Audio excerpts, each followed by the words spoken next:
इलाज है या नहीं है, क्योंकि इलाज तो अभी तक सर्दी जुकाम का भी नहीं है, सर्दी जुकाम की भी कोई वैक्सीन नहीं है। क्या हम उससे डरते हैं?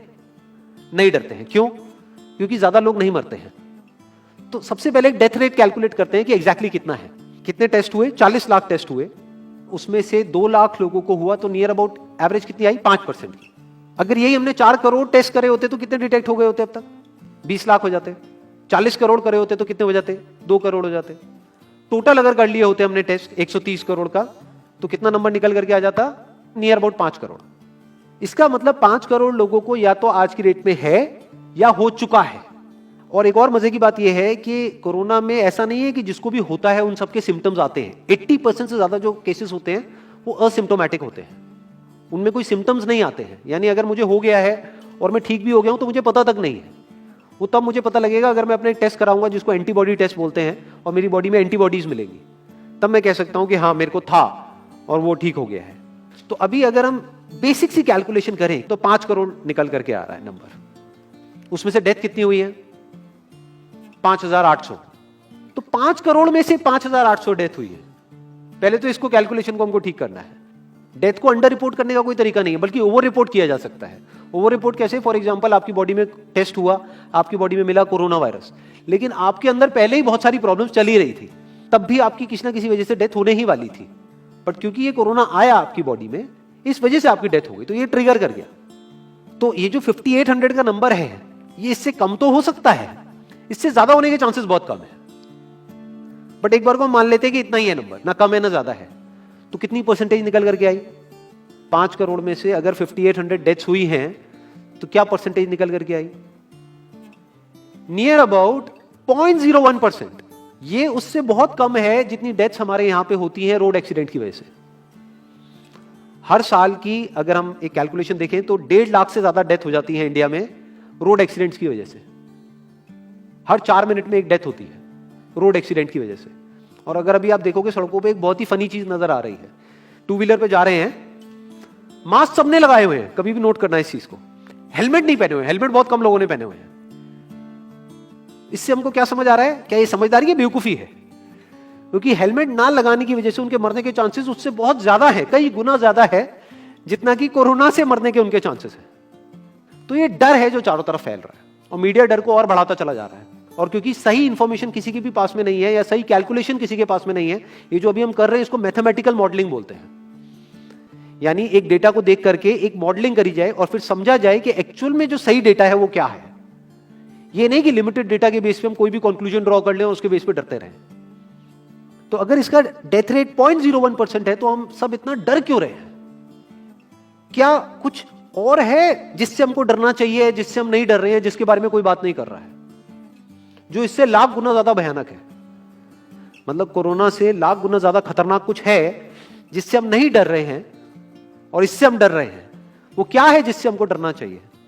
अनएम्प्लॉयमेंट। अभी पीछे कुछ आर्टिकल्स आए थे न्यूज़पेपर में जहां पे एक फिगर आई थी निकल करके, I am not too sure ये फिगर कितनी सही है कितनी नहीं है, जहां पे आया था कि 13 करोड़ लोग अनएम्प्लॉयड हो गए। इस फिगर से हमको डरना चाहिए। 13 करोड़ लोग अनएम्प्लॉयड होने का मतलब हम समझते हैं कि इसका मतलब क्या है? इसका मतलब ये, अगर इकोनॉमी पॉइंट ऑफ व्यू से देखोगे, कि ये जो 13 करोड़ लोग हैं ये अपने जो खर्चे हैं वो बहुत ही लिमिट में कर देंगे। जिस बंदे की नौकरी चली गई है, क्या वो जाकर के मार्केट में नए कपड़े खरीदेगा? क्या अपने बच्चों के लिए खिलौने खरीदेगा? ट्रैवल एंड टूरिज्म तो भूल ही जाओ। ऐसी और हजारों इंडस्ट्रीज हैं जिनकी धज्जियां उड़ जाएंगी क्योंकि डिमांड कम हो जाएगी ओवरऑल इकोनॉमी के लेवल पे। जब डिमांड कम होगी तो क्या करना पड़ेगा इन ब्रांड्स को, इन कंपनीज को क्या करना पड़ेगा, इन मैन्युफैक्चरर्स को क्या करना पड़ेगा? अपनी सप्लाई को कम करना पड़ेगा। जितनी उन्होंने सप्लाई कम करी, अनएम्प्लॉयमेंट और बढ़ गया। कि आज जो नंबर 13 करोड़ है वो बढ़ करके कितना हो गया? 20 करोड़। यानी पूरा का पूरा लूप बन जाएगा। इस लूप को बोलते हैं रिसेशन, जो ग्लोबली ऑलरेडी रिसेशन आ चुका है। और अगर यही रिसेशन और डीप होता चला जाए तो उसको बोलते हैं डिप्रेशन, जहां से एक इकोनॉमी को बाहर आने में 5 से 10 साल लगते हैं। तो इकोनॉमी का पहले ही बुरा हाल था, प्लस इस कोरोना की वजह से और बुरा हाल हो गया है, प्लस जो रहा सहा हमारा जो अपना डर है वो सिचुएशन को और खराब करता चला जा रहा है। और इस डर को हर कोई बढ़ा रहा है, कोई भी कम करने का काम नहीं कर रहा है। एक्चुअल में अगर आप मेरे स्टैंड पॉइंट से देखोगे तो डरने की कोई जरूरत ही नहीं है, क्योंकि जो डेथ रेट है वो बहुत ही कम है। तो हम डर क्यों रहे हैं? सोचो। बस इसलिए कि डेथ नहीं होनी चाहिए। अगर यही हमारा ऑब्जेक्टिव है कि डेथ नहीं होनी चाहिए, मतलब हम कहते हैं कि किसी की डेथ नहीं होनी चाहिए, तो फिर तो लॉकडाउन परमानेंट हो जाना चाहिए, सड़कों पे निकलना ही नहीं चाहिए, क्योंकि सीधा सीधा 1.5 लाख डेथ बचेंगी। 1.5 लाख लोग जो हर साल एक्सीडेंट में मरते हैं, उनको हम बचा सकते हैं ना, उनकी लाइफ बच जाएगी। परमानेंट कर दो लॉकडाउन को। कैसा है आइडिया? ये बिल्कुल ऐसा है जैसे मैंने एक आदमी की एक कहानी सुनी थी, उसके घर में एक चूहा घुस गया, तो उस चूहे को उसने पकड़ने की बड़ी कोशिश करी, लेकिन वो चूहे को नहीं पकड़ पाया। तो एंड में उसने क्या किया, घर पे आग लगा दी, अपने घर में आग लगा दी। उसके बाद भी चूहा तो बच करके निकल गया, घर चला गया, घर जल गया। यही हालत है इसकी, कोरोना की। इस डर को हमको खत्म करना पड़ेगा, तब जाकर के इस प्रॉब्लम का एक्चुअल में सॉल्यूशन निकलेगा, जो रियल प्रॉब्लम है। और रियल प्रॉब्लम कोरोना नहीं है। रियल प्रॉब्लम क्या है? हमारी जो इकोनॉमी है। रियल प्रॉब्लम क्या है? अनएम्प्लॉयमेंट। तो इस वीडियो के थ्रू मैं अपनी एक हम्बल रिकमेंडेशन देना चाहूंगा गवर्नमेंट ऑफ इंडिया को, या जो भी लोग एक पर्टिकुलर पोजीशन पे हैं उन लोगों को, कि हमको टेस्ट करने कम करने हैं, टेस्ट बढ़ाने नहीं है। अभी हम गलती क्या कर रहे हैं? टेस्ट बढ़ाते चले जा रहे हैं, जिसकी वजह से केसेस बढ़ते चले जा रहे हैं, जिसकी वजह से डर बढ़ता चला जा रहा है। गवर्नमेंट क्या एक क्राइटेरिया नहीं बना सकती कि जो क्रिटिकल केसेस है बस उन्हीं का टेस्ट करो, क्योंकि उन्हीं को हॉस्पिटल में एडमिट करने की जरूरत है, तो उन्हीं का टेस्ट होना चाहिए ना। जो वैसे ही ठीक हो रहे हैं, अपने आप ही ठीक हो रहे हैं, जिनको माइनर सिम्टम्स हैं और वो खुद ही ठीक हो रहे हैं, उनका टेस्ट करने की क्या जरूरत है? उससे तो पैनिक और बढ़ेगा। और अगर टेस्ट कर भी दिया तो हम करने क्या वाले हैं? उनको क्या हॉस्पिटल में एडमिट करने वाले हैं? नहीं, घर पे क्वारंटाइन करने वाले हैं। अभी जो क्वारंटाइन वाला फंडा है, ये भी जब बेस छोटा होता है तब तो काम करता है, जब करोड़ों में हो जाता है तब काम नहीं करता है। मैं अगर एग्जांपल से समझाने की कोशिश करूं, जो मेरी थॉट प्रोसेस है उसको इमेजिन करो। एक ऐसी सिचुएशन है कि हम एक घर में है और चारों तरफ से बाढ़ आई हुई है, और ये जो घर है हमारा वो ऐसा है, इसको इमेजिन करो, जहां पे हजारों दरवाजे हैं। तो हम क्या करें, इसमें से एक दरवाजे को पकड़ लें और उसी को पक्का करते चले जाएं। ये है क्वारंटीन, और बाकी के हजारों खुले पड़े हैं। एक को हम पक्का करते चले जा रहे हैं, क्योंकि यहां से पानी अंदर नहीं आना चाहिए। इंडिया की पॉपुलेशन क्या है? 130 करोड़। टेस्ट कितने हुए हैं अभी तक? 40 लाख। दिल्ली के कितने हो रहे हैं? 1 लाख। महीने के कितने हुए? 30 लाख। साल के कितने हुए? 3 करोड़ 60 लाख। तो यानी कि अगर हमको सबका टेस्ट करना है तो कितने साल लगेंगे? 36 साल। तो जब हमको दिख रहा है साफ साफ कि हम सबका टेस्ट कर ही नहीं सकते, तो हम टेस्ट क्यों बढ़ाते चले जा रहे हैं?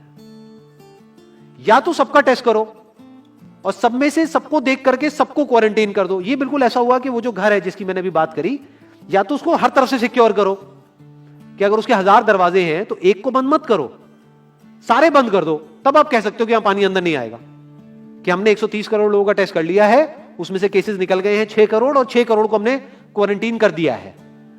अब ये आगे नहीं फैलेगा, अब 6 करोड़ से 10 करोड़ पे नहीं जाएगा। बट हमने टेस्ट ही करे 40 लाख, जिसमें से केसेस आए 2 लाख। अगर इन 2 लाख को हमने क्वारंटीन कर भी दिया तो बाकी करोड़ों लोग तो बाहर घूम रहे हैं ना, तो उससे होगा क्या? तो अब हमको समझ जाना चाहिए कि इसको रोकने का कोई तरीका नहीं है। तो अब इसका प्रैक्टिकल सॉल्यूशन क्या है? गवर्नमेंट की तरफ से हमको सिर्फ ये इंफॉर्मेशन चाहिए कि भैया अभी कितने बेड्स ऑक्यूपाइड हैं आपके स्टेट में, और अभी कितने और आपने अरेंजमेंट कर रखा है, और कितने और कर सकते हो। अब वो बेड चाहे किसी हॉस्पिटल में हो चाहे किसी होटल में हो। और प्लस ये इंफॉर्मेशन क्यों नहीं जा रही लोगों के पास में कि इतना डरने की जरूरत नहीं है जितना आप डर रहे हो। हाँ ठीक है, प्रिकॉशंस लो, सेफ्टी मेजर्स लो, सोशल डिस्टेंसिंग को मेंटेन करो, लेकिन इतना डरने की जरूरत नहीं है जितना आप लोग डर गए हो, क्योंकि डेथ रेट कम है। ये इंफॉर्मेशन जानी चाहिए अब लोगों के पास में, वक्त आ चुका है। अगर ये नहीं गई तो प्रॉब्लम सॉल्व नहीं होने वाली इकोनॉमी के लेवल पे। कॉन्फिडेंस खत्म हो चुका है, रियलिटी को हमको पहले समझना होगा। अभी प्रॉब्लम क्या हो रही है? हम कह रहे हैं कि हाँ कंस्ट्रक्शन एक्टिविटीज अलाउड है। गवर्नमेंट को क्या लग रहा है? अलाउड बोल करके सारी प्रॉब्लम सॉल्व हो जाएगी। अलाउड तो हो गई, बट मेरे जो फ्रेंड्स हैं जो कंस्ट्रक्शन इंडस्ट्री में हैं, वो बता रहे हैं कि लेबर ही नहीं है, लेबर सारी अपने गांव चली गई है। तो अब कौन कंस्ट्रक्शन करेगा वहां पे? अब ये लेबर चली तो गई है, इसको वापस कैसे बुलाओगे? मीडिया में अगर रोज ये दिखेगा कि केसेस बढ़ रहे हैं, केसेस बढ़ रहे हैं, केसेस बढ़ रहे हैं, वापस आएंगे वो लोग? 1 से लाख नहीं आएंगे। तो उनको मीडिया में क्या दिखना चाहिए, न्यूज में क्या दिखना चाहिए? कि अब ये प्रॉब्लम सॉल्व हो रही है। तो लोगों के अंदर का डर निकलना चाहिए। यानी जो भी मैंने अभी तक कहा, अगर मैं उसको सम अप करूं तो वो क्या है प्रैक्टिकली, अगर पॉइंटर्स में सॉल्यूशन देखा जाए। नंबर 1 मोस्ट इंपॉर्टेंट, टेस्ट धीरे धीरे हमको कम करने हैं, बढ़ाने नहीं है। दिन के 1 लाख टेस्ट हो रहे हैं, मैं ये नहीं कह रहा कि एकदम से 10,000 कर दो, 1 लाख के 90,000 कर दो, एटलीस्ट बढ़ाओ मत। समझ गए? 1 लाख के 1.5 लाख टेस्ट मत करो दिन के, 2 लाख मत करो, क्योंकि तब भी 36 साल लगेंगे पूरा करने में। अगर आपने स्पीड डबल भी कर दी तब भी 18 साल लगेंगे। 18 साल तक तो पता नहीं ये बीमारी कहां होगी, किसी को याद तक नहीं होगा। तो करना क्या है गवर्नमेंट को, अगर थोड़ा सा सेंसिबली चले कि टेस्ट को धीरे धीरे कम करते चले जाओ, यानी 1 लाख से 90,000 कर दो, फिर कुछ दिन बाद 80,000 कर दो, फिर 70,000 कर दो। इसकी वजह से क्या होगा, मीडिया में केसेस कम होते हुए दिखेंगे, अखबारों में केसेस कम होते हुए दिखेंगे, हर जगह पे जहां पे अभी आ रहा है कि अभी तक की सबसे बड़ी फिगर, आज तक के सबसे ज्यादा केसेस, वो सब धीरे धीरे कम हो जाएंगे। कम मीडिया में पैनिक फैलेगा, कम पैनिक फैलेगा लोगों में, धीरे धीरे लोग बाहर निकलना शुरू होंगे, जो अभी नीड ऑफ द आवर है। धीरे धीरे लोग बाहर निकलेंगे, धीरे धीरे डिमांड बढ़ेगी, धीरे धीरे लोगों में कॉन्फिडेंस आएगा, धीरे धीरे लोग जो गांव चले गए हैं वो वापस आएंगे, एक्चुअल में काम शुरू होगा।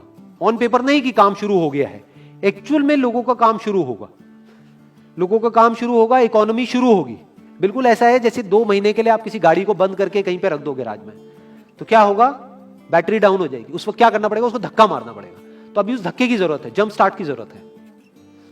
अब जो टाइम है वो डरने का नहीं है, इस डर को खत्म करने का है, क्योंकि कोरोना ने जितने लोगों को नहीं मारा, ये डर मारने वाला है असलियत में। तो अब इस डर को खत्म करने का टाइम आ गया है। अब हम सबको मिलकर के दिमाग ये लगाना है, ये नहीं कि डर को कैसे बढ़ाएं, बल्कि दिमाग ये लगाना है कि डर को कैसे कम करें या खत्म करें, और लोगों के कॉन्फिडेंस को कैसे वापस से लेकर के आए।